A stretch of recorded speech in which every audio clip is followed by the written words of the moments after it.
Hello, আসসালামু আলাইকুম viewers. আপনারা আসলে জানতে চেয়েছেন যে আমি আসলে ছাগলের ঘর কিভাবে নির্মাণ করছি, আমি ছাগল কোথায় রাখি। তো আপনাদেরকে আমি সেটাতে নিয়ে যাচ্ছি, সেটা দেখাবো আপনাদের। আসুন, আমি ছাগলের ঘরে নিয়ে যাচ্ছি আপনাদেরকে। এটা হচ্ছে আমার মূলত ছাগলের ঘর। এটা ছাগলের আমি বাহিরের পার্ট আপনাদের দেখাচ্ছি।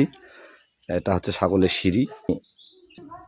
এটা মূলত আপনার মাটির থেকে 3 ফিট উঁচু করছি। এটাকে মাচা সিস্টেমের বলে, আমি মাচা সিস্টেম তৈরি করছি। তারপর এখান থেকে আসেন, আমি এখান থেকে, এটা হচ্ছে ছাগলের সিঁড়ি বলতে পারেন। ছাগলের দিক দিয়ে মাচার উপরে উঠে, তারপর ঘরের ভিতরে ঢুকে একা একাই আমি যখন গেট খুলে দেবো তখন একবারে ঢুকে যাবে। আসেন ভিতরে। এই যে এখানে এসে, যেটা এখানে আমার ছাগল থাকে, এখানে দেখতে পাচ্ছেন, এই যে এখানে দেখেন, আমি মূলত এটা প্রায় 1.5 ফিট 2 ফিটের মতো এটা জায়গা ফাঁকা রাখছি আলো বাতাস প্রবেশ করার জন্যে ছাগলের, যাতে আবার বৃষ্টির পানিও যাতে না আসে। এই জন্যে বাড়তি করে আমি টিন দিয়ে দিয়েছি এখানে উপরে, তাহলে পর্যাপ্ত আলো বাতাস পাবে ঘরটাতে। এবং এই যে এটা দেখতে পাচ্ছেন, এখানে আবার বলতে পারেন যে এই বেড়াটা আবার কিসের দিচ্ছি।